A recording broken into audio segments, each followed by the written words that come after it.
My humble pranam. What is the exact meaning of Gahana Karmo Gati? There are a lot of sayings about that. You'll have to quote the entire shlok, then you'll understand. Actually, these three words, Gehna Karmano Gati, have been quoted so variously and so frequently, even by Government of India, that they have lost all perspective. Therefore, you will have to go back to chapter 3 and 4 and look at the entire verse. And then you will know that the way these three words are used frequently is not the way the shlok intends them to mean.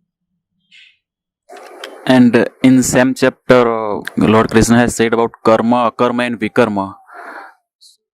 In fact, Gehna Karmano Gati is related to this. This only. Karma Akarma and Vikarma. Karma is when you make a choice in acting. Akarm is when there is no choice available. No choice might be available for two reasons. One, the action might be totally involuntary, prakriti. Or because you are so inattentive that stuff is happening without your consent or notice. That is akarm. So there is no doership involved there.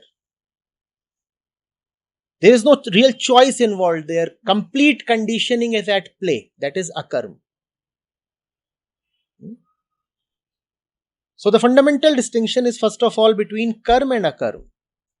Karm is when there is an agency making a choice. Akarm is when there is no agency at all making a choice. Right now you are nodding your head. Most probably it is akarm. Because you are not making a conscious choice to nod your head. Similarly, the beating of the heart. That is pure akarm. That is pure akarm. But the nodding of the head need not be akarm, is yet akarm because it's happening just on its own in a most conditioned way. Getting it? So that's the distinction between akarm and karm. Now you come to karm. Karm has been broadly divided into three categories. Sakam Karm, Nishkam Karm, and then there is a very special category called Vikarm.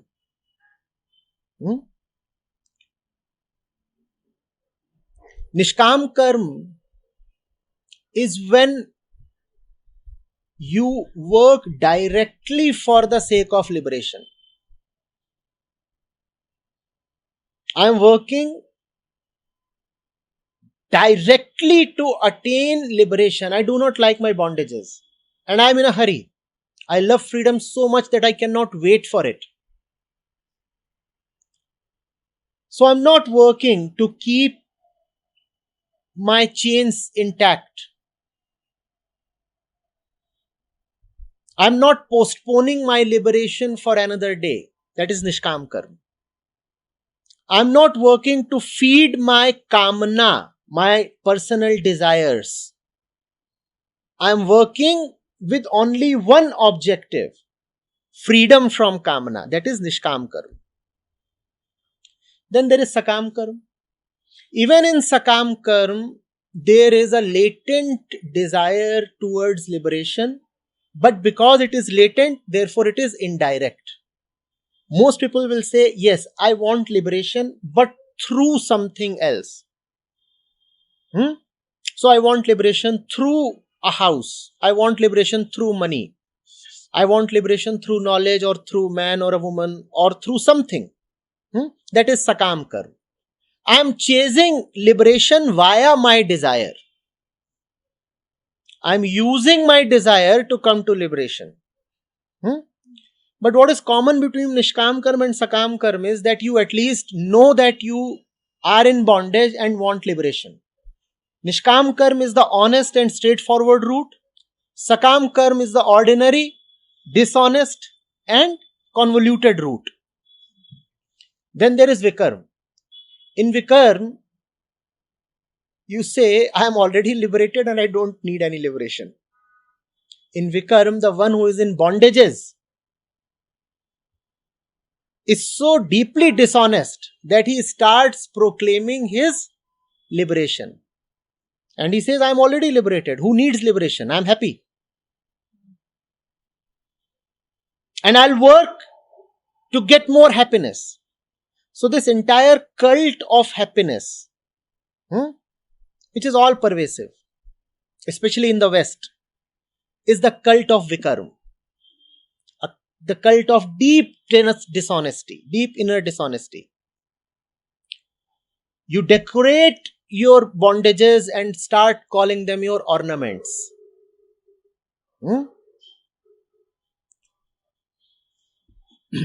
Now there is no possibility of liberation. Because now bondage itself has been named as liberation. You are deeply in an inner stress and yet you call yourself as blissful. The result of this can only be mental disease. What else is this pandemic mental disease? Vikarm.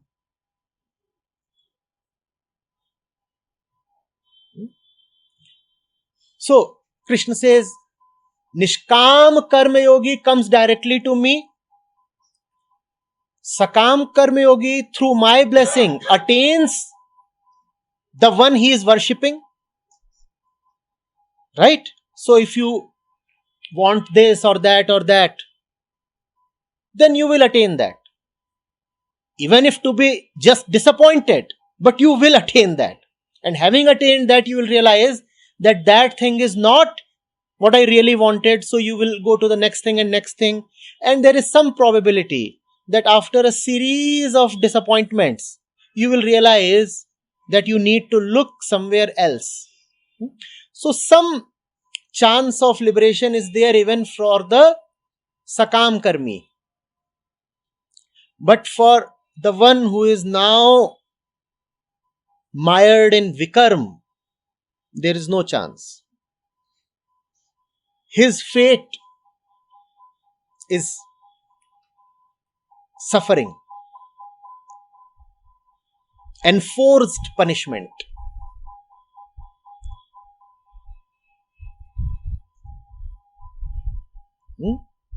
Where is this Vikarm?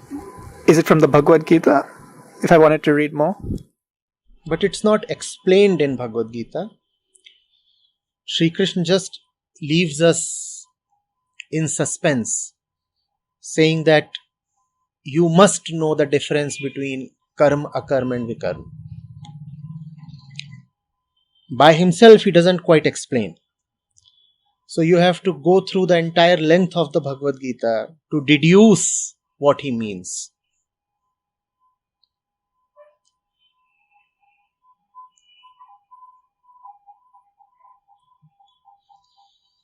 He remained a trickster all his life. He was quite a naughty fellow. Is there a version of the Bhagavad Gita you recommend reading? Or a translation that's better than others? In general, the translations provided by the Ramakrishna Mission are quite authentic. If I get a huge achievement in a society or in a materialistic life, and at the same moment I want to be egoless or be in a mode that I am not doer, but every time it is not happen, it will be like 2 or 3 days to believe that I am not doer. If I achieve some award on the stage or anything of a reward, So exactly at that moment, I want to be in that mode that I am not doer. So what will be that what will be the exercise, or what should we have to prepare our mind for that? Then you have to know what is it that you are being felicitated for.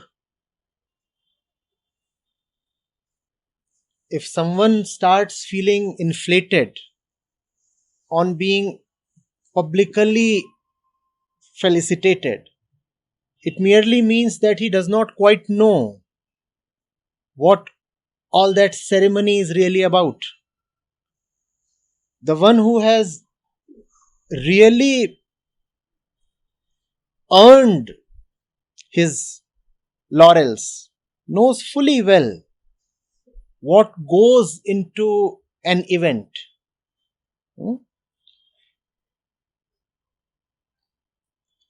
If you look at even a small happening, you know very well how much of chance is involved in it. Even the thoughts in what you call as your own mind are not really your own. We are not the doers of even our thoughts. How then we can really be the doers of this and that? So if somebody starts internally taking credit for some happening, it merely means he does not know the happening. Let the public remain in illusion. If they are honoring you on a stage or something, let them remain happily deluded. Let them think that you have done something magnificent. But within yourself, you should know that all this is just prakriti. Prakriti plays games. Ego takes credit. Stuff happens. And I pounces on it and says, I did it. The thing is, it happened. It's a great exercise in humility to see that which we call as most intimate to our being, even that is incidental. Birth, death, love affairs, marriage, kids, your very DNA, thoughts, passions, emotions, your gender. Did you really intend to be born a male? And having born a male, after a while you start taking credit for your muscular body or your special height.